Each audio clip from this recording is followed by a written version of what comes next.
Hello friends, Heidi here from Rain Country. God is good all the time. And today I wanted to talk a little bit more about almond milk and how to make it and give you an update on it, and also on my natural yeast bread. So let's get to that. Okay, so starting off with the almond milk. Right here are the almonds I am buying now, and I am very happy with these almonds. These are truly raw and truly organic, which means a lot of times you can get raw organic almonds, but because they're raw, they're supposed to be sprayed, irradiated, and all this stuff with a bunch of chemicals. So then maybe they were grown organically, but they're no longer organic because now they've been treated with something else. So these ones truly are, and I will link to these below. I get these through the Subscribe and Save program on Amazon so that I can save another 15%. And if you've never had raw almonds before, you might notice that there is definitely a difference between raw and roasted. They're going to be a little bit soft. They're not going to have that crunch like you get in a roasted almond. But I love these, and a raw almond is far more healthy for you because it's going to have all the good nutrients in it. Now, about the almond milk, I have a little bit left here from the batch I made the other day, and I am now writing blogs on a pretty regular basis at my blog spot, and so I will link to that below. And I'm going to be using this last little bit that I made in the in some homemade popsicles that I'm making for Mr. Rain. And I will do a separate video on this particular batch, but I do have videos on other ones, and I'll link to the fudgesicle one right up here. And anyway, so one thing that when I put out my first almond milk recipe quite a number of months back, I don't remember when it was. It might have been as much as a year ago.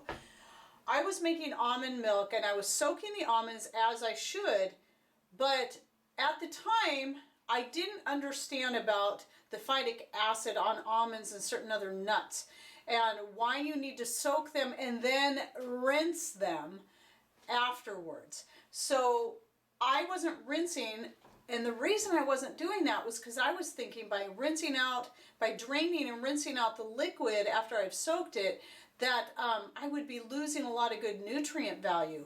But what I've done then was leaving the phytic acid in there, and the phytic acid is one of the things that causes digestive issues in certain grains and nuts and seeds. So that's why, one of the reasons why you need to soak the nuts or seeds before you make your milk.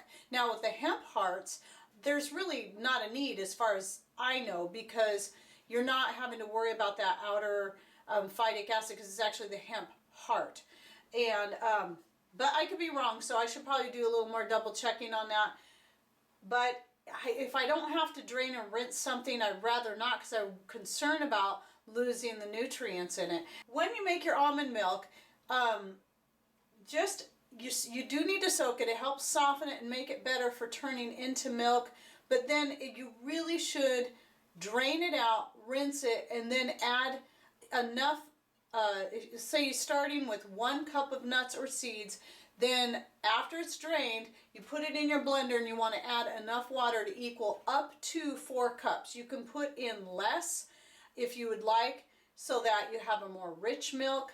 And then I recommend trying putting in the just to add a little bit of sweetness, to put in 1 or 2 medjool dates. Now in this one, I added a single medjool date, and it really didn't add much for sweetness, but it added a nice flavor. And I did also use some vanilla extract. And you can also find a link to the medjool dates below, and those are right here. And again, this is something else you can get in the Subscribe and Save, so you can save 15%. And so I'll link to the ones I'm getting. Very happy with these. I believe they're the same brand as the almonds. They're just yummy to eat right out of the jar. Kind of more of a caramel sort of flavor. And then the other thing about the milk was, this was the first time I've done this with the almonds. Usually I just save the moist pulp and use it the next day or within a couple of days in either cookies or muffins or pancakes, and it's really good like that. But you can also do like what I did here, is I dehydrated the pulp, which was pretty, it was fairly you know, coarse. But then I ran it, I just used a coffee grinder to process it up a little finer so it's more like a flour. So what I plan to do with this is make a little small batch of Wanda's crackers, and you can find that recipe right up here because those are really good, and I wanted to see how they would turn out with using this as a flour for almond flour, because overall that is the cheapest investment. So even spending a little bit more getting a good raw truly organic almond and then making a quart of milk, and because I got a whole quart out of that, and a cup of almond flour only cost me a total of $1.37. I wasn't counting the medjool date that I threw in and the extract, but if you were to just make it plain without anything in it, $1.37 for a quart and a cup, which would cost, if you can find it in truly organic raw at the lowest price you're going to find, is $5 for a quart and a cup. But it's most likely going to be more than that if you were to buy it at the store pre-made. Now, another thing about the store-bought almond milks, all the ones I've seen so far, I mean, there might be some out there that don't have carrageenan in it, but even in the ones that are labeled organic, they still have carrageenan in it, which is not meant for human consumption and can cause a lot of digestive issues. So a lot of us are having digestive issues because of all the different things that are tearing up our guts. And so you need to read the labels on the back of your nut milks. Even if it says organic, don't just trust that. Read the label and see what they add to it. Because there's a lot of things they're adding into those store-bought nut milks that even if they're organic, they're not good for you. So making your own is the way to go. It's going to save you a lot of money, and you know exactly what's going into it. And if you like a sweeter flavor, then add your own sugar, whether it be coconut sugar or organic cane sugar, or even the medjool dates, which is what I recommend because that's really natural and really good for you. Lots of minerals in those dates. Now onto my bread. I want to give you an update on how I'm doing the natural yeast bread. So you can find the original video I put out where I was just still kind of working on it and developing the recipe right up here. And I'll go over what I'm doing different now. I'm still making very tiny loaves because we don't eat a lot of bread. And I want you to see how that looks. This is entirely whole wheat. This is made from whole milled flour from organic hard white wheat berries. And it smells amazing, and I did already cut the end off so I could show it to you, and I ate it, and it was absolutely delicious. Now, I only used 3 things in this one, not 4. I didn't add any fat to this one. So I'm finding out leaving out the fat out of this particular bread does help give it a better rise. I still don't get a really good rise on the initial when I let it sit for an hour to 3 hours or whatever, but once I start baking it, it does seem to rise decently. And I'm getting a really good product out of this, and I'm very pleased. So let me go over some more on what I'm doing different besides leaving out the fat. I'm starting it just like I did in that video, where I use about equal amounts of the whole wheat flour to the fruit fermentation starter. And I've tried the raisin. The raisin is really good, but the raspberry works really great too, and also leaves a really nice flavor. Now the flavor isn't going to be very strong, but it's still just, you don't eat the bread and taste raspberry. The flavor just is slightly different than when made with the raisin. But either way, it's super good. Okay, so back to what I'm trying to explain before I rabbit trail again. So the half and half fermentation starter to flour, and then you mix it in good, let it sit for 24 hours. Then add another maybe a half cup or so, depending on how big of a batch you're making, of your flour, mix it in, let it sit for another 24 hours.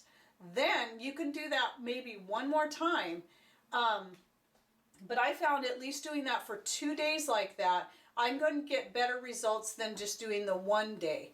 And but 3 days is really good too. And so you just keep adding a little bit more flour. Don't put any more fermentation starter in. Just add the flour so it will get a little bit thicker each time. And so for each little bit of flour you add in, that flour is getting a little bit more fermented as a result. And then what I do is pretty much everything else is the same. I put in the salt, no fat, So it's just the flour, the fermentation starter, and the salt. And then I mix it in real good, knead it for a little bit, but not too long. What I'm finding with this bread is it's better to not knead it too long. Just knead it long enough where you can shape it. That's all you really need. And then put it directly into whatever pan that you're going to cook in. And I suggest that, which I recommend, cast iron. For this one, I use a 6.5-inch cast iron skillet, the Lodge, and I'll link to that below. I sometimes use the little kettle like you've seen in that one video that I picked up at a garage sale. You can use a cast iron loaf pan if you're making a big enough batch, and I will also link to those below. I have those, are great, the Lodge cast iron loaf pans. Anyway, make sure your pan is just a little bit warm, not hot, but at least warmed up a little bit. Then stick your dough in there, and then you're going to want to put your slices in the top just to kind of make it vent, and it just kind of turns out a little bit nicer. Cover it, and then let it rise from anywhere from 1 to 5 hours, just whatever. And if you get a rise, great, but if it doesn't rise, don't worry about it. Instead of preheating the oven first, put it in there, just into the cold oven, then turn it on to 400 degrees, and then set your timer for 30 minutes. And then check it. It may need another 5 minutes, but that first 5 minutes will give it time to get up to temperature, and then bake for 25 minutes. And that way, I have found doing it like that, I get a little better rise, especially if it didn't have much of a rise before I stuck it in there. And I don't do a second rise. I just do the one, and it seems to work much better that way. I've just had better results. So that's the update on the bread, and also on the almond milk, so you can check out those other videos. And don't forget to check out my blog page. I've been working on it for a couple of weeks. I've actually had it out for over a year, but when I first made it, I didn't do much with it, and now I've really been getting into it, and I'm enjoying writing on that blog. So if you like to read things and watch videos, then I'm more apt to have like recipes written down in there instead of just talked about. That way you can copy and paste as needed. So I hope you enjoyed this video, and that maybe that helped you out a little bit on the almond milk, or any nut milk for that matter, and the yeast bread, so you can keep working with that and find out what works for you. Oh, and also you could add a little bit of sugar, a good organic sugar, to that bread if you wanted to, if you felt like it needed just a little bit of sweetness. I don't myself, because the fermentation starter is still going to have just a little bit of sweetness when you go to use it. All right, anyway, thanks for watching. Take care, and God bless.